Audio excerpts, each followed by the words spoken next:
installez-vous confortablement et laissez-vous emporter par Histovac, votre rendez-vous avec le passé, les récits captivants et les histoires qui marquent. Cette rubrique est une porte vers un autre monde, celui des héros oubliés, des faits étonnants ou des moments qui ont façonné nos vies.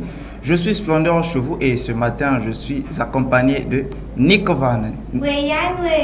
Oui. Comment tu vas, Nick Van? Très très bien, et toi? Bah, ça va, prête pour nous raconter une histoire? Oui, très prêt. Alors, Nick Van, tu nous as ramené quoi aujourd'hui? Aujourd'hui, je vous ai ramené un conte. Comment c'est le conte? Il y a un conte, après à la fin, il y a une leçon de morale. Exactement. Celui-ci, c'est le conte du singe et de la tortue. Ah bon? Oui. On t'écoute alors. Il y a très longtemps dans ce village, j'ai la tortue et le singe. C'était très très bons amis. Un jour, la tortue décide de dire au singe, non, mon ami, nous sommes des bons amis, nous devons faire une fête pour célébrer notre amitié. Le singe dit oui. Du coup, après, ils ont fait des mets, puis ils ont préparé à manger, ils ont tout fait. Puis la tortue dit au singe, non, on doit d'abord aller se laver. Le singe dit oui, on y va se laver. Ils sont partis à la rivière pour aller se laver. Arrivé à la rivière, le singe dit, plutôt la tortue dit au singe, non, on doit voir qui connaît le mieux nager. Parce que chez nous, on fait des concours de nage. C'est ça. La tortue a plongé la première dans l'eau. Mais le singe, dès qu'il a voulu mettre la patte, il s'est retiré vu que le singe a peur de l'eau. Du coup, il ne pouvait plus continuer. Après, la tortue a dit au singe, non, moi je vais en premier. La tortue, sachant que la tortue nage très bien sous l'eau, même sur l'eau. Mais il est parti en profondeur, il est arrivé loin, très loin. Arrivé très loin, il sort de l'eau, la tortue. La tortue sort de l'eau et repart chez eux à la maison. Tandis qu'ils savaient très bien c'est la maison, ils ont mis des cadenas, ils ont mis tout, la tortue dans la maison et commence à manger le repas. Elle commence à manger. Dès qu'elle finit de manger, puis elle repart. Donc en repartant, elle a laissé tomber, on dirait, le manioc, le poisson, le poulet, elle a laissé tomber en route. Oui. Par inadvertance. Arrivée là-bas, elle repart là où elle avait plongé. Non, pas là où était le singe. Elle repart là où elle avait plongé de loin. Après, elle revient vers le singe. Quand elle revient vers le singe, elle s'était comme pour dire que non, j'ai bien nagé, je suis partie en profondeur. Exactement. Je suis partie très loin, tout ça.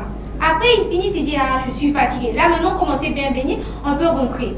Tandis que le singe attendait toujours la tortue sur le rivage, donc à côté de la rivière. Arrivé là, il rentre à la maison. Quand il marche, la tortue était devant. Elle voit comme ça, mais ça c'est mon pain, mais ça c'est mon manioc, ça c'est mon fou. Dès qu'ils arrivent à la maison, ils se rendent compte que non, la maison était vide, il n'y avait plus rien à manger. Le singe dit, mais où est passée la nourriture? La tortue s'est dit, mais où est passée la nourriture? Après, la tortue propose au singe, non, allons-y chez le féticheur, le charlatan. Exact. Arrivé chez le féticheur dit, non, attendez, je vais vous faire un truc, ça va bien marcher, vous allez voir, on va retrouver le voleur. Le chaman dit, on doit brûler la maison. En fait, du coup, le chaman prend l'essence, il dit que non, on doit brûler la maison, tout ça. Après, comme ça, on va savoir qui est le trompeur, qui est le voleur. Exact. Arrivé là-bas, la tortue qui est déjà trompeuse prend une marmite et se couvre. Donc, elle prend une marmite, après, elle se couvre avec. Le singe, ignorant, ne sachant rien, s'approche sur des lattes. Et le sorcier, plutôt le chaman, il met le feu, il met de l'essence. Quand il allume le feu, la maison prend feu. Le singe qui a des poils se brûle et meurt. Après, à la fin, la tortue sort. Elle commence à rire. Non, j'ai trouvé le voleur. Le voleur, c'était le singe. Elle commence à se moquer du singe. Après, quand elle se moque du singe, elle prend l'os du singe. Elle essaie de sculpter son flûte. Après, elle chante. Vo, tu vo, carmaniengo. Vo, tu vo, carmaniengo. Carmaniengo, fa ubao. Attends, carmaniengo, fa udao. Vo, carmaniengo. Carmaniengo, fa udao. Vo, carmaniengo. Après, elle dit vo, tu vo, carmaniengo. Donc ça veut tout simplement dire que non, le singe est mort à cause du vol. Exact. Alors que non, c'est la tortue qui est fautive. C'est elle qui a trompé l'autre. Alors que c'était très bons amis. Elle a trompé l'autre. En fait, elle a menti. Du coup, le singe est mort sans même savoir que c'était la tortue qui avait fini la nourriture. Le singe est mort tout ignorant. La tortue, elle s'exclamait dehors. La tortue, comme elle est mauvaise, elle est très méchante, la tortue là. Parce qu'elle a pris l'os de l'autre, elle a sculpté, elle a mis une flûte. Après, elle s'est mise à chanter dans tout le village pour célébrer sa joie. Après, on fait de l'histoire, on dit que non. Il ne faut pas faire confiance à n'importe qui, se méfier des mauvaises compagnies. Parce que tu ne sais pas ce qui est dans le cœur de l'autre. Bon, voyons d'abord le singe et la tortue qui étaient très bons amis. Mais arrivé là, en fait, le singe, la tortue fait un coup bas à l'autre. Le singe est mort ignorant, donc il n'a jamais rien su. jusqu'à la fin. Il est mort tout en ne sachant rien. C'est pitoyable. Oui, c'est pitoyable. La tortue était vraiment mauvaise. Moi, je n'ai pas apprécié la tortue là. Très méchant.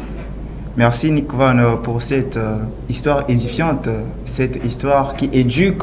Parce que là, comme tu as dit tout à l'heure, on comprend que cette histoire nous fait comprendre qu'il ne faut pas faire confiance à n'importe qui. Surtout éviter les mauvaises compagnies. Alors, Nick Van, un dernier mot ou peut-être des salutations vite fait. Tout d'abord, Maron Mapoué. Ça se traduit tout simplement par merci de nous avoir suivis. Merci à vous.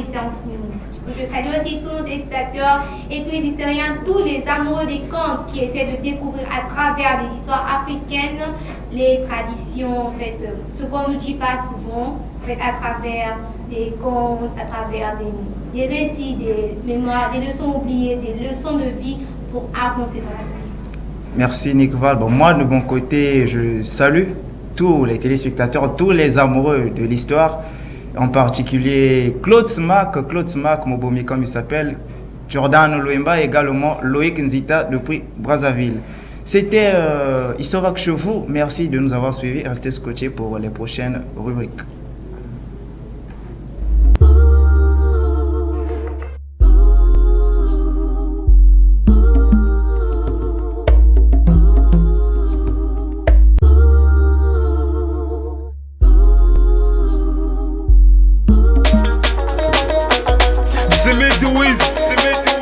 Tijan Mario